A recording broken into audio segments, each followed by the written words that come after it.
Welcome to Black Hat Briefings, held November 21st through the 22nd, 2001 in Amsterdam. This is videotape number 10B, a continuation.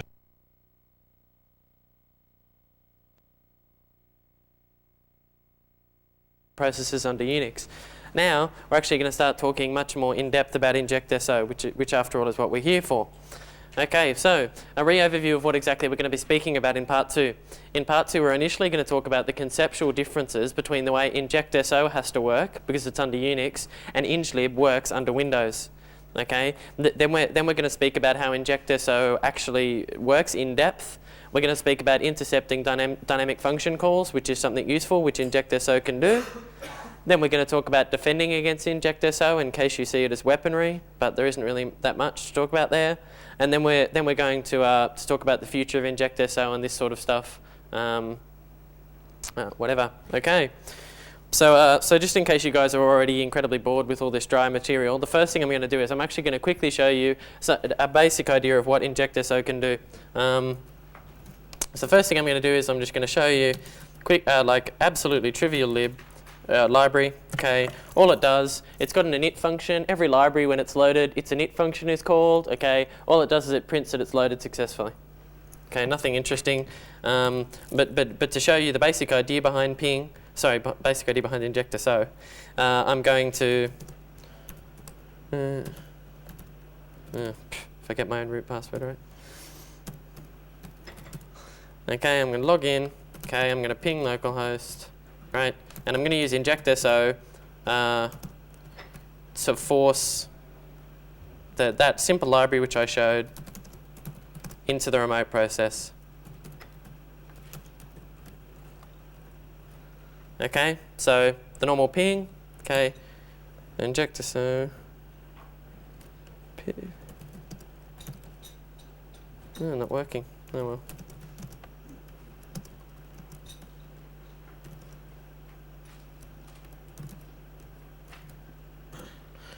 Okay, so I specify the process which I want to inject into, 1310. Okay, fair enough, so ping's running as normal. Okay, I want to inject this library. It just runs, no error messages, and as you can see, in the middle of the ping output, the library prints out the fact that it was successfully injected into the remote process. So that's what injectso is all about. It injects libraries into remote processes.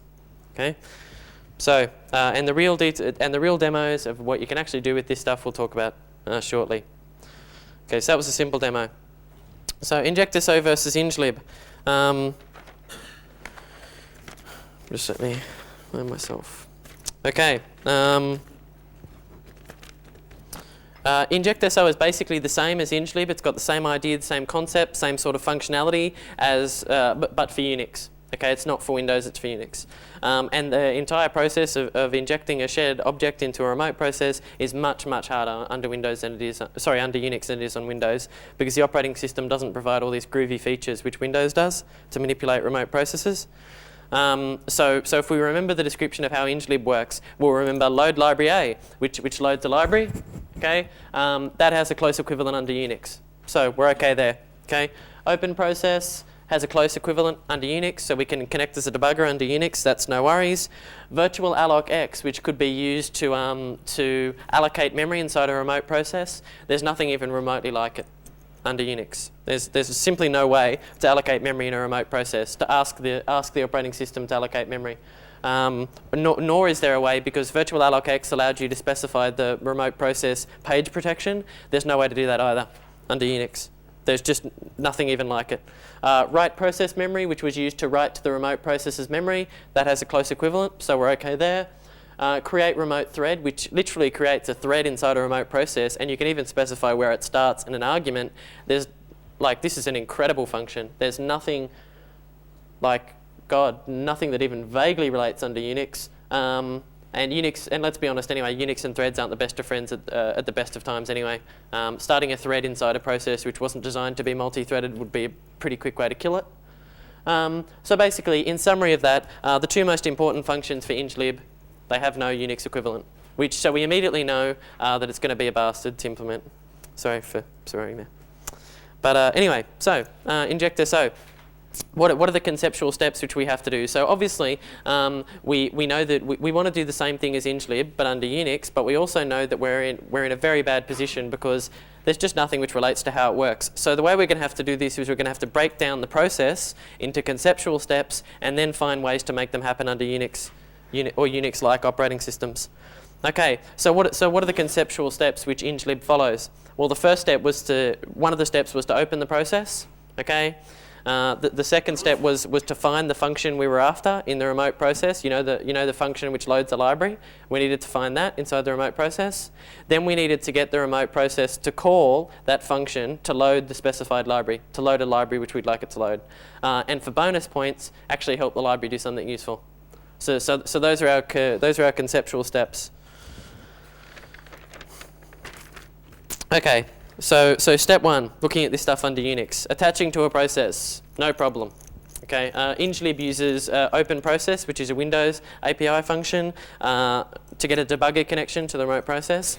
Under Unix, we have two almost equivalent functions. ptrace, which is the old style way of debugging processes. It's on basically every Unix-like operating system. So that's Linux, which has ptrace, and Solaris has procfs, and some of the BSDs have procfs, which is a much better way of. It's got so many more features. It's not funny, but they all have some way of connecting to a remote process. When we connect to a remote process, what do we gain? What functionality do we get by connecting to the remote process? Well, the first bit of functionality, which is really important, is we get the ability to read and write to the process memory, to the remote process's address space. And as we were talking about earlier, the page permissions don't apply. The kernel ignores page permissions for when you're connected as a debugger. So you can read and write whatever you'd like to inside the remote process. You can modify the process registers. That is, you can literally modify its execution on the CPU. So you can modify the way the program's executing. And you can do lots of other really cool stuff under Solaris, but using the procfs features. But the basic features are those top two, and those are what are provided by ptrace. And it would be really nice to have ptrace support. So basically, injectso limits itself to the sort of stuff which can be achieved using ptrace, even though it would be easier with procfs. So step two is to find the library open function. Okay, so we need a way to open a library inside the remote process. The Unix dynamic loader provides a particular function called dlopen, which can be used to open a dynamic library and have it mapped into your memory space. And it's exactly the equivalent of Windows' load library A.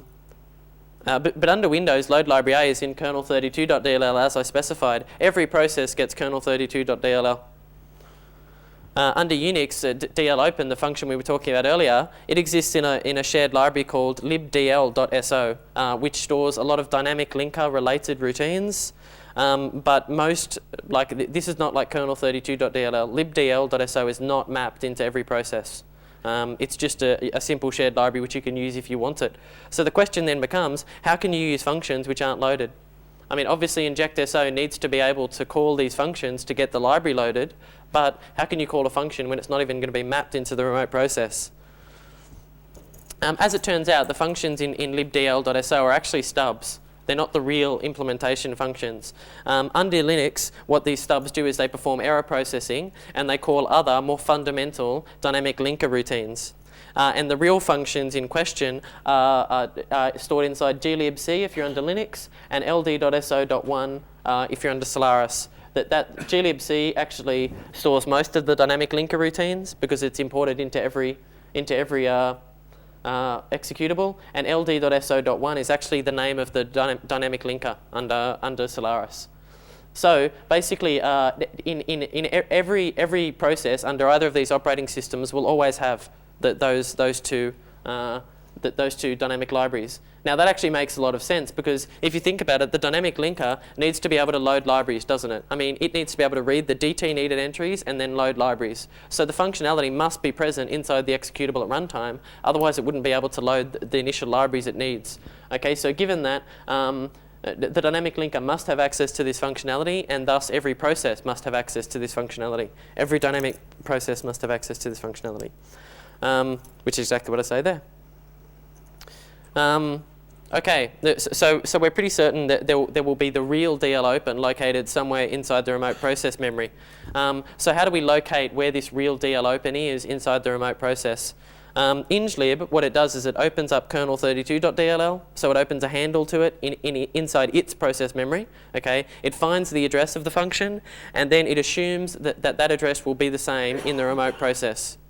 Okay, injectso could do exactly the same thing. It could get a handle to its own libc using dlopen, and then use dlsim to work out the address of the real dlopen.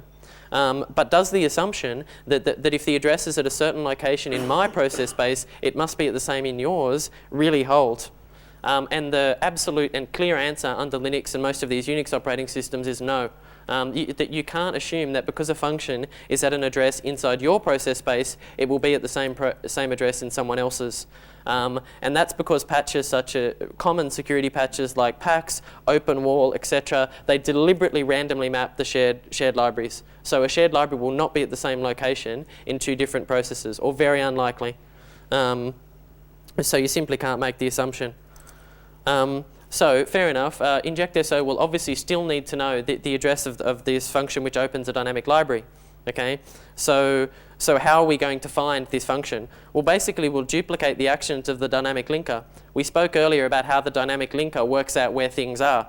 Okay, the first thing it does is it looks in the link map, which shows where all of the shared libraries are, where they're located. So we'll open up and we'll loop through all of the shared libraries in the link map. Okay, then we'll loop through each of the exported symbols in each of the shared libraries. Okay, until we eventually find the matching symbol, exactly how the dynamic loader does for printf or something like that. And then because we know where the shared library is, and because we know where the function is inside the shared library, we can work out its absolute address inside the remote process. So taking a look at that diagrammatically, we can see that the link map provides us a pointer to the base address of the loaded shared library.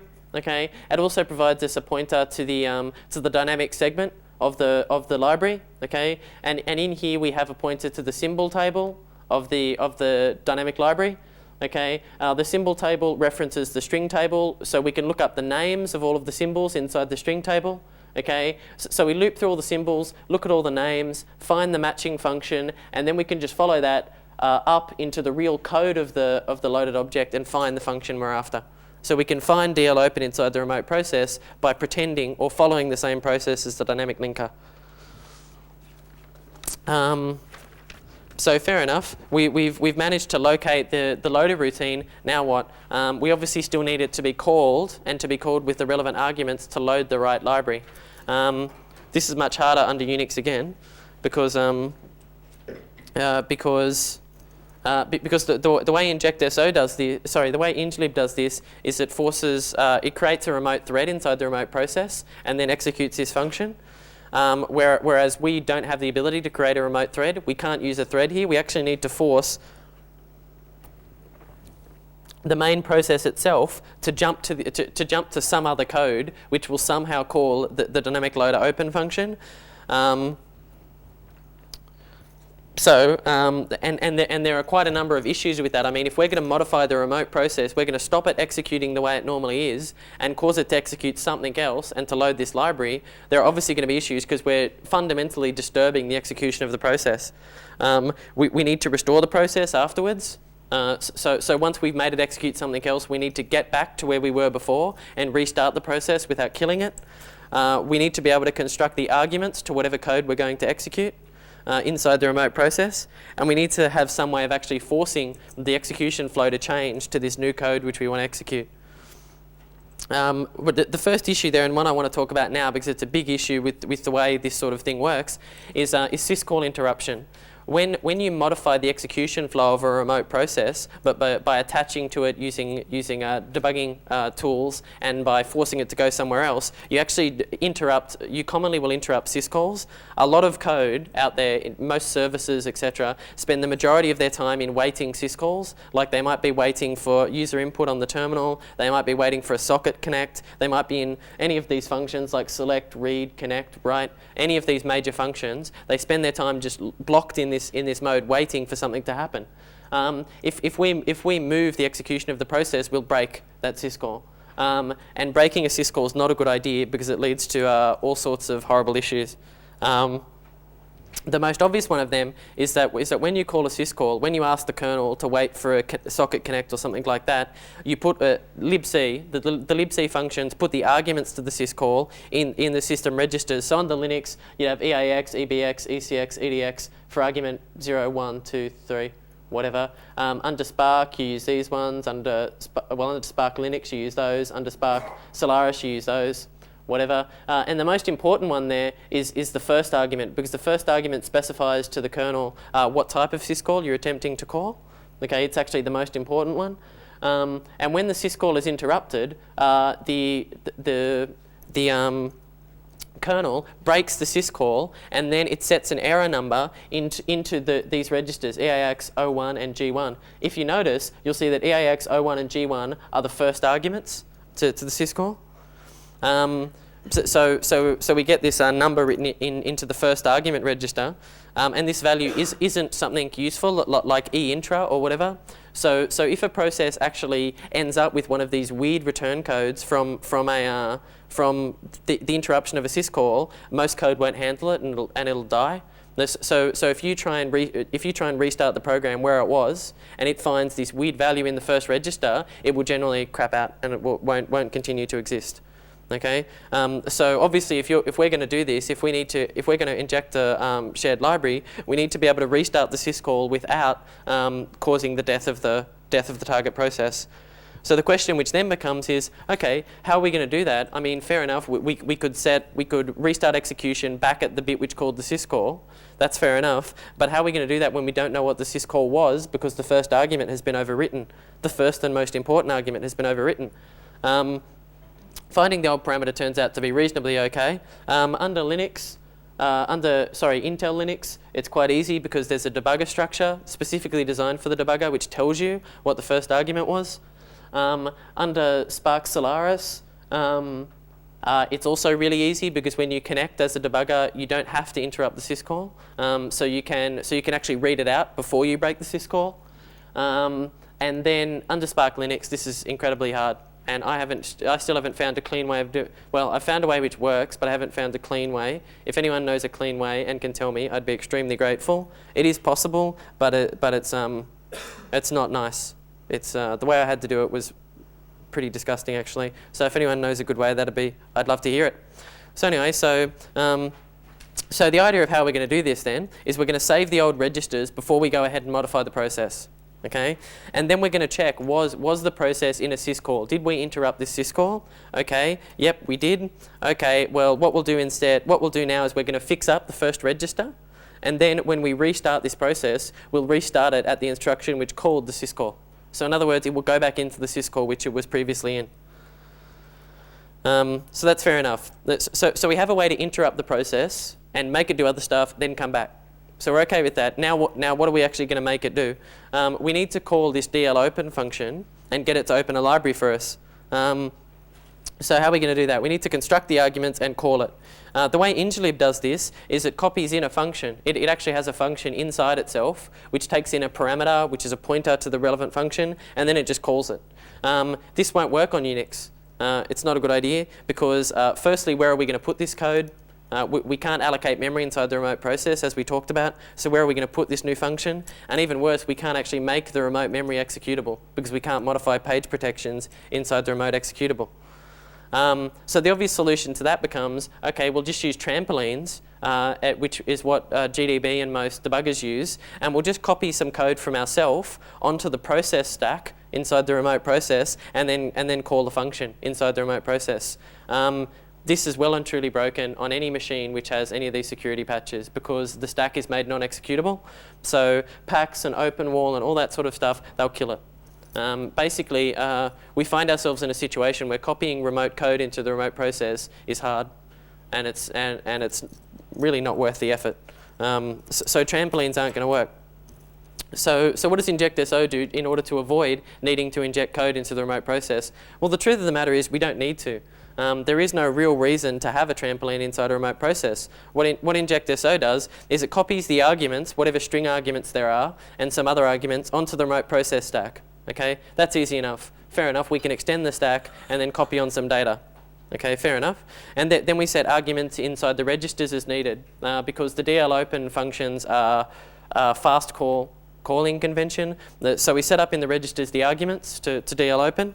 Okay, and then we set the saved PC or the return address after the call to this function to be something completely invalid. In this case, I chose 41, 41, 41, 40. Okay, and then we set the current instruction pointer inside the remote process to the function DL-open.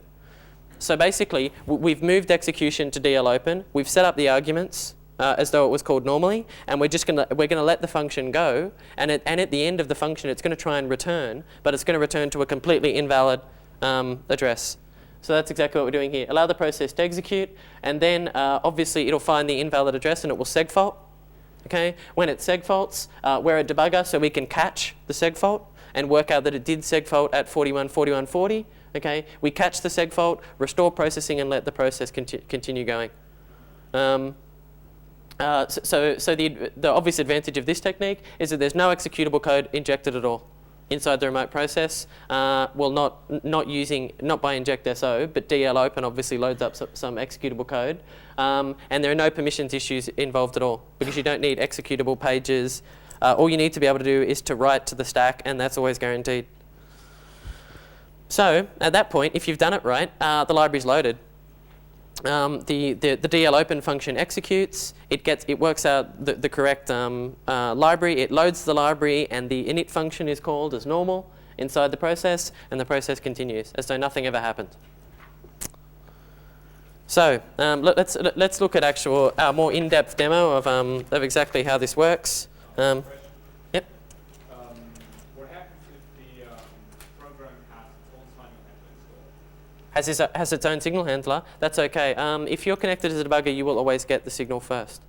You have a choice. You can pass the signal on if you'd like to, but like if I'm not sure whether you're a big GDB fan, but if in GDB you send a signal to a process you're debugging, it will stop and say, do you want to pass this signal onto the remote process? Injectso never does that. So it gets sig segfault, prevents it from happening, and restores the process. So the process continues going. So let's take a look at our little ping example again, because it seems pretty fun. So if we ping the localhost, I'm just going to point out exactly the functionality of injectso, because I'm going to put on its full debugging mode. And just show you basically how it's doing this stuff, exactly what I talked about it does. So what am I doing? No, it's the wrong one.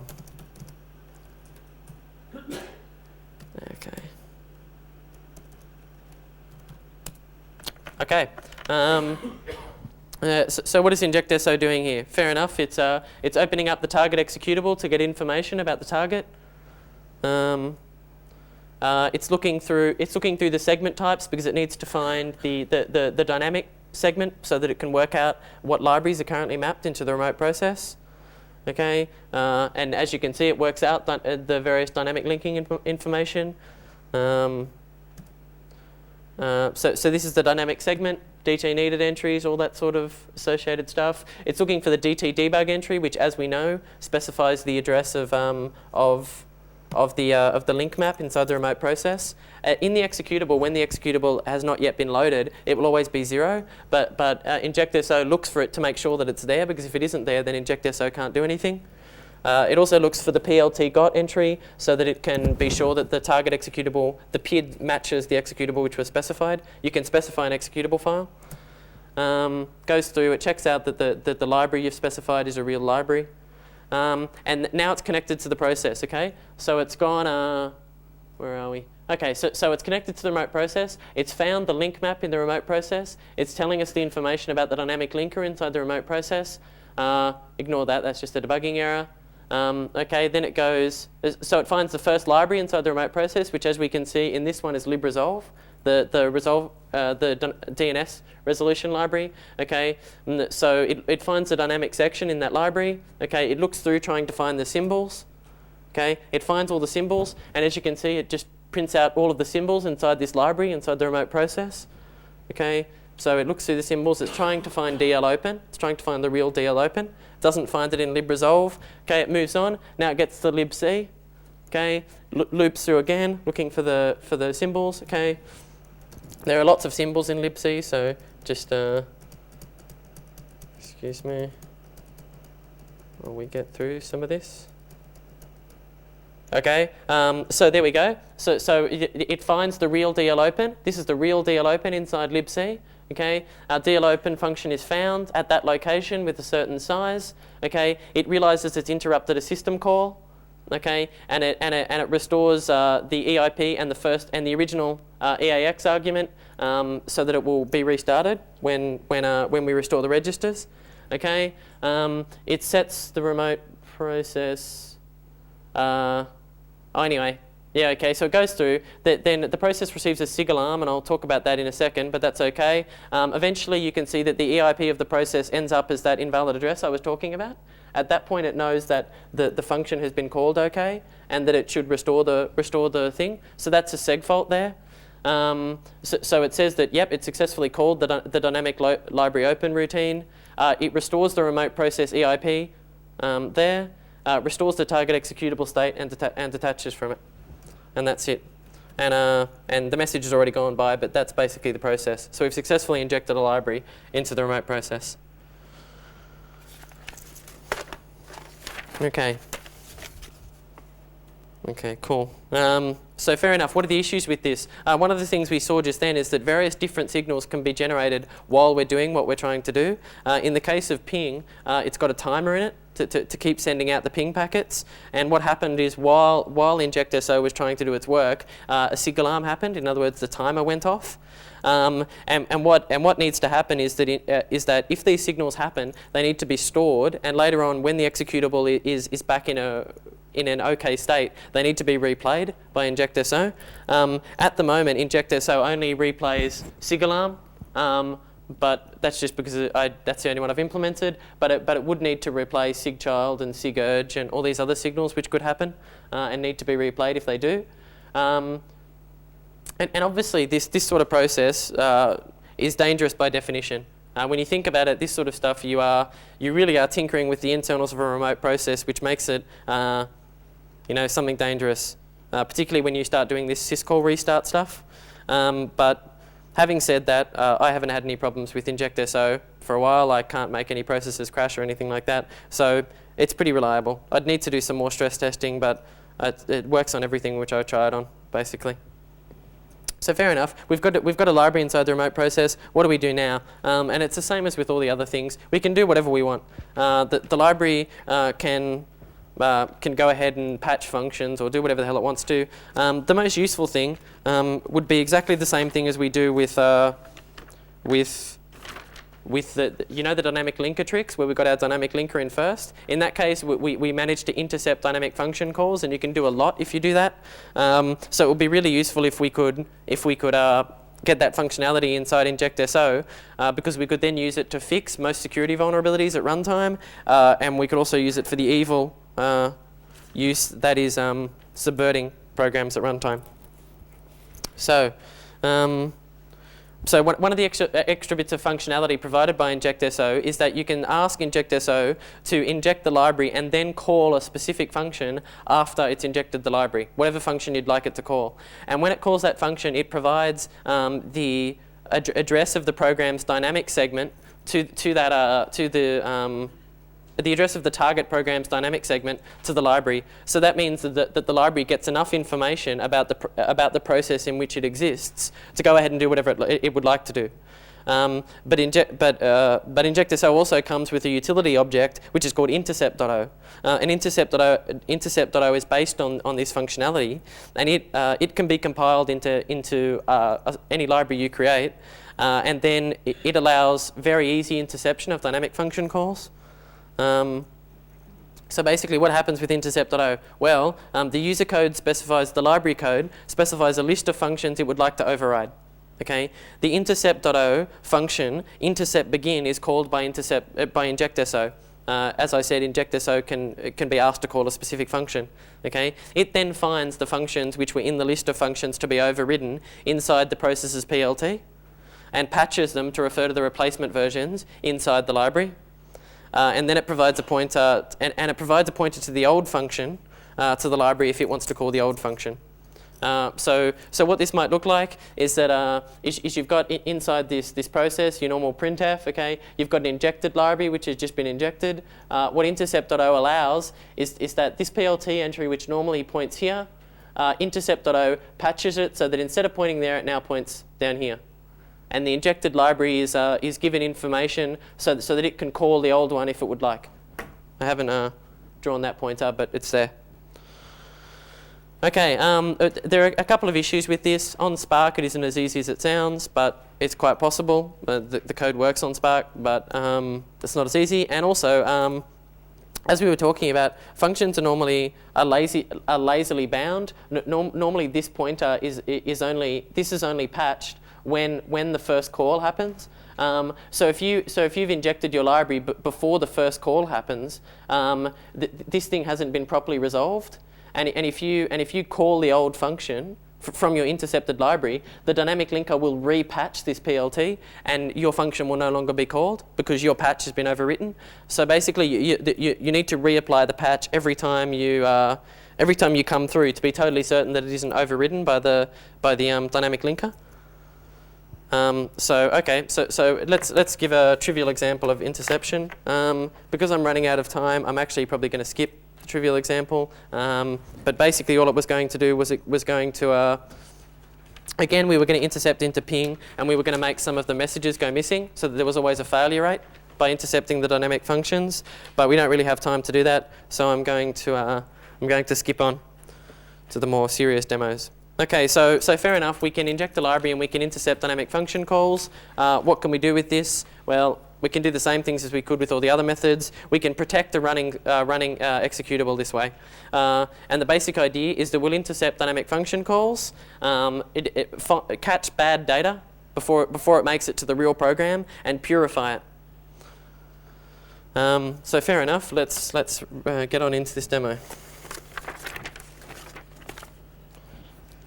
Okay, so wrong one, don't need this at the moment. Okay, so if I cd, I'm not sure how many of you are familiar with the whoisd daemon. Basically, it's written by Network Solutions, and it provides a whois daemon for most of the Unixes. It has a rather glaring problem, which is well known. If I turn it to it. Okay, so here's the whoisd daemon. If I make an SOA query, an invalid SOA query, you can see a trivial format string. Just at me. There's a trivial format string vulnerability here. If I make an SOA query and I put in %p, I get a stack trace, like that, stack dump. So this is a completely vulnerable daemon, and it's well known, and there are publicly available exploits for this thing. So to actually demonstrate one of them, if I just go localhost 0. Okay, so this is a publicly available exploit running against it. As you can see, it connects to the local host, works out the operating system you had to specify by that, connects to the whoisd, it sends an evil string to work out the structure so that it always works, then sends over the shellcode, whatever, sends the evil format string, and you end up logged into the machine. So it's your typical remote shell exploit thing, okay? So obviously we would like this to not be here anymore, and if we're running, just let me, God. Anyway, if we're running this daemon is obviously a fairly high-end daemon. If I'm running a whoisd daemon, I'm probably a reasonably big provider. I'm an ISP of some sort. I might even be Network Solutions itself. I'm a big company. I can't bring down my whoisd daemon. I can't do anything. I need to protect it, obviously, because it's a glaring problem, but I can't actually bring it down to fix it. I mean, so all of my patching mechanisms, whatever I do, I have to protect it at runtime while it's still running. So if I Okay, so I'm just going to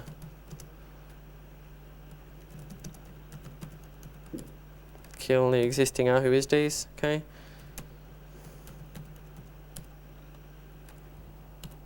Okay, and now if I do it, let's just do an L trace of the whoisd to work out what the hell is going on inside it and what we might be able to do to fix it. Okay, telnet localhost 4321. Okay, so fair enough, I'm connected to the whoisd server. I'm actually connected to the wrong PID. Okay, so it's thrown a new process. So if I connect to that one for my new connection, okay, and if I do an SOA, %P, no, it's wrong process still. Wrong one.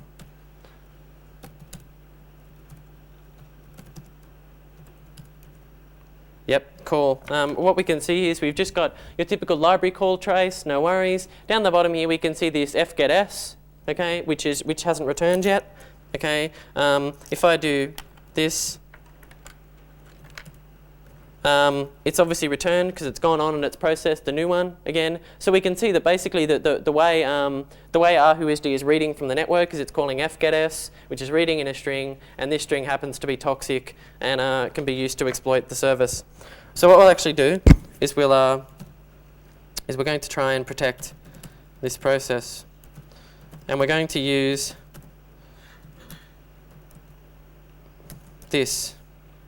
Okay, this is really, really trivial, and it's a library which is designed to be injected into the remote process. Okay, we can see we have a function pointer to the old fgets, a new fgets, so we're going to replace fgets. This is the stuff which you have to provide for to the intercept object, which specifies which functions you'd like to intercept. I've specified I'd like to intercept fgets. I want I want it to be replaced with my fgets address. I want the address of the old fgets, and this will actually just store the address of this array entry because it makes it more efficient. So then in our new fgets, which is going to replace the old one, we do this. We call the old fgets, and remember how I said that you have to reapply the patch after each one. So we do that by calling intercept override. So we call the old fgets. We check whether or not it returns an error, and if it did, we just return an error. Otherwise, we look through the buffer, which was just read in, and we try and work out whether it was an SOA request. If it was an SOA request, then we come through, we look through looking for percentage symbols. If we find them, we delete them. So basically, we're removing all of the percentage marks from an SOA request to prevent this problem existing. So if I... so I've got a running whoisd, right? All I'm going to do is injectso -c-p whoisd libs fix whoisd. Okay, so I specified I want to inject my fixed library into the remote whoisd. Okay, so I do that. No error messages, which means it succeeded. And as you can actually see, this was the console I ran whoisd from, and it prints out a little message when the library is loaded successfully. So the patch library has been inserted inside the running whoisd.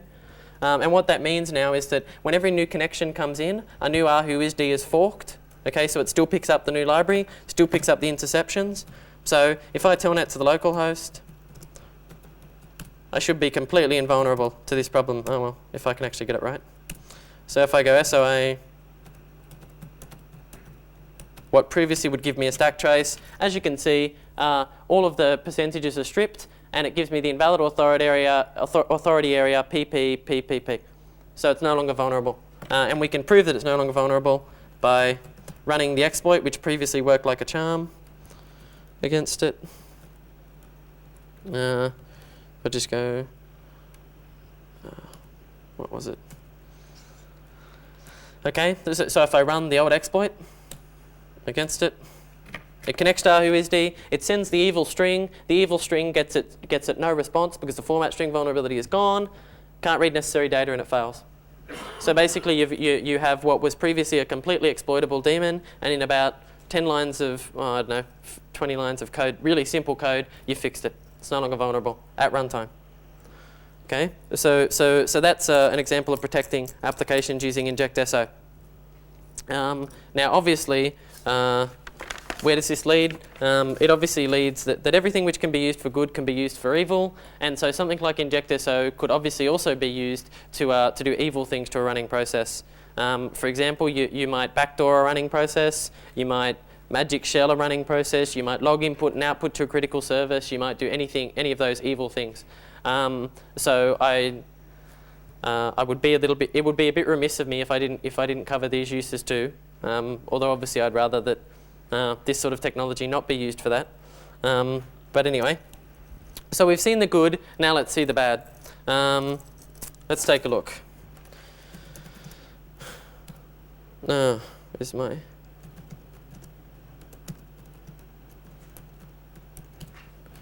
Okay, I have a.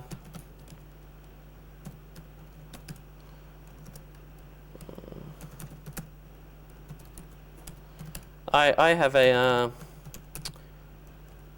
SSH daemon running on this machine, right? So just your standard run-of-the-mill SSH server.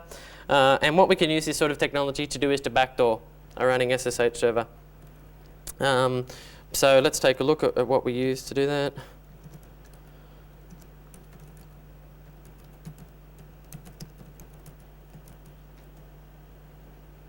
Sorry, it's...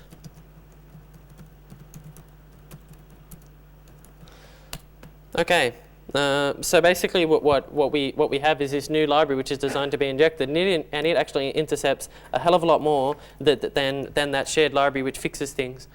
We have, it intercepts write, it intercepts read, it intercepts get UID, get EUID, set UID, various PAM things, and anyway, so it just does the normal thing. It's got a list of all the functions it wants to intercept. All of that sort of stuff, and we'll probably cover this a little bit more after we see what it actually does. So fair enough, so I've got this running SSH server. Now what I'm going to do is I'm going to inject this library into it.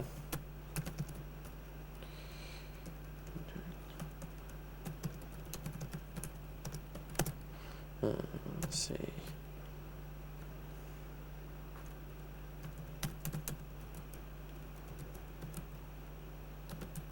Okay, so I've got my library. I'm just going to inject it into SSH. Now, if I can get it right.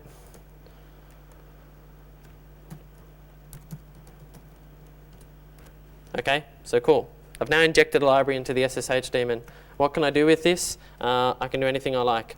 But firstly, let's really see that it's been injected. If I cat proc 382 maps, you can see the library has been mapped in to the running executable. So what does this evil thing do? Well, the first thing it does is that if I log into the localhost, okay, and just in case anyone's wondering, the passwords I'm using in this case aren't my real ones. So, okay, so fair enough, I've logged in using a normal SSH session. That was a really bad move, because if I tell a file called temp evil, you can see that it's got library injected successfully, then it's got my username and my password have been logged. And then it's got this stuff about automatic login, wonder what that is. Then it's got reads and writes on TDYs. Okay, so let's first talk about this automatic login stuff. What's that? Well, what happens if I log into localhost? Let's actually not use me. Let's log into localhost. Let's use the user bin. Okay, obviously a user which can't log in. Okay, so it's asking me for the user bin's password. I'm going to use the magic password let me in. And as you can see, it starts a root shell. So the SSH server is detecting that this is a magic login, and it's popping a root shell. What actually happens here is that we've got it logged here. The connection, it comes in and it sees the user bin, it sees the response is let me in. It works out that this is a magic response. The connection is enabled for automatic login for this user. It denies a set UID call to bin. So basically SSH is convinced that this user is really authenticated. It tries to change down to user 1, which is user bin. That's denied because set UID is intercepted. And then it checks to see whether it really did successfully change down by calling get UID and get EUID. So the intercepted function really has successfully changed down, and that's it. And then SSH logs you in as root. And possibly the most insidious use of this particular thing is that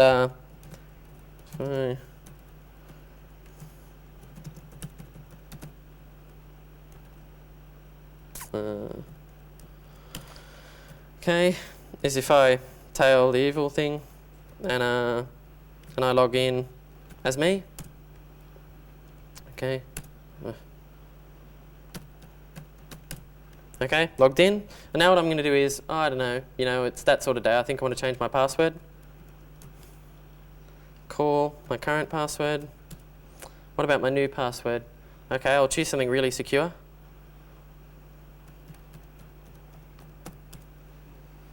Oh, bugger. Now I really have to pick something hard.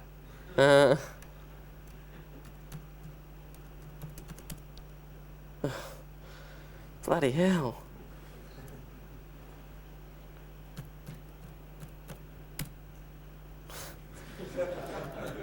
Oh, God. Can anyone think for... Oh, come on. So I'm going to try...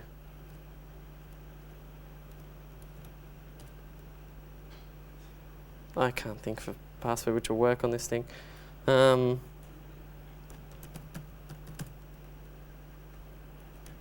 Okay, anyway, doesn't matter. I'm not going to even make it successfully work. Anyway, let's say it had worked. Can't be bothered.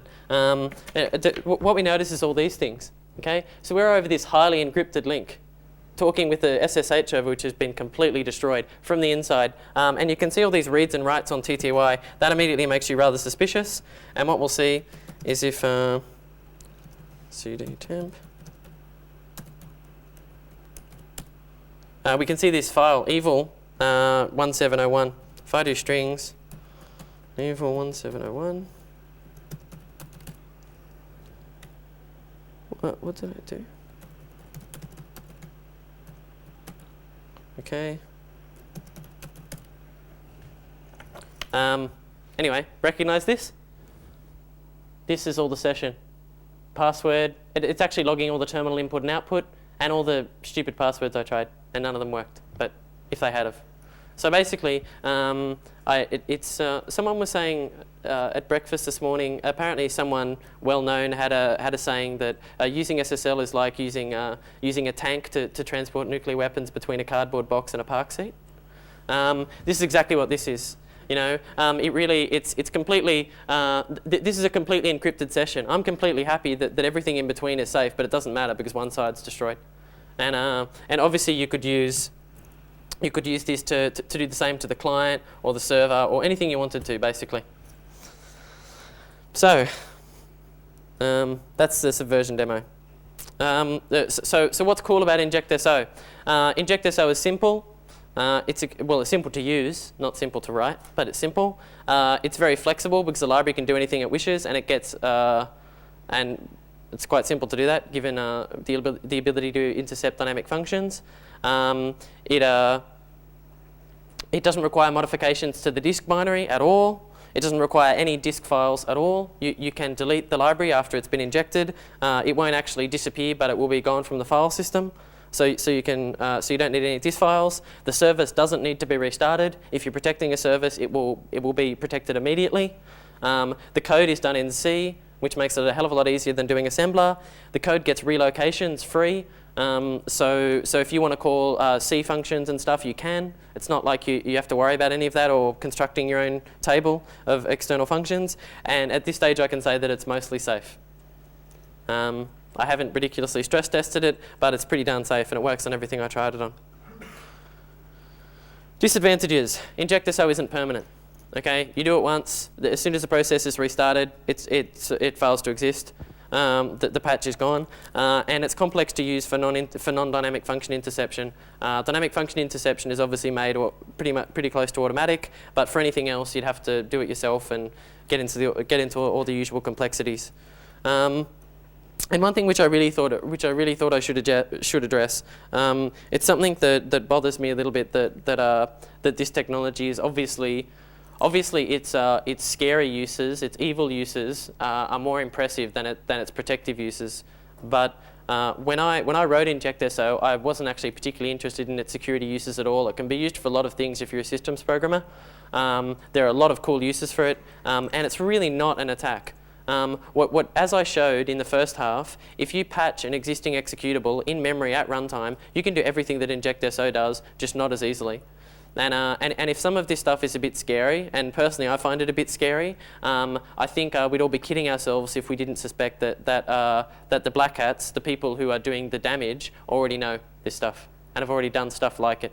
I mean, I've never heard of anything as simple as injectso, but I have certainly heard about a variety of available things which are designed to patch secure servers while they run. So the basic idea is that if you're on a machine, if your machine is subverted, there is nothing that remains trustworthy. Running processes are not trusted. If you have one of those machines which has signed executables, once that executable is loaded, it is as vulnerable to this as any other process.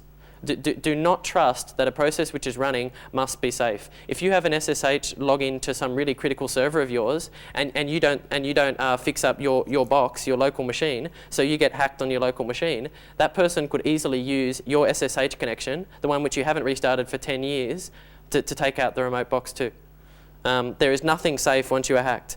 Injectso is not a new attack. And modifying these processes or binaries, all of the techniques I've spoken about, they all require privileges. So the only way anyone is going to be able to use this against anyone is if their machine is broken into. Nothing is safe.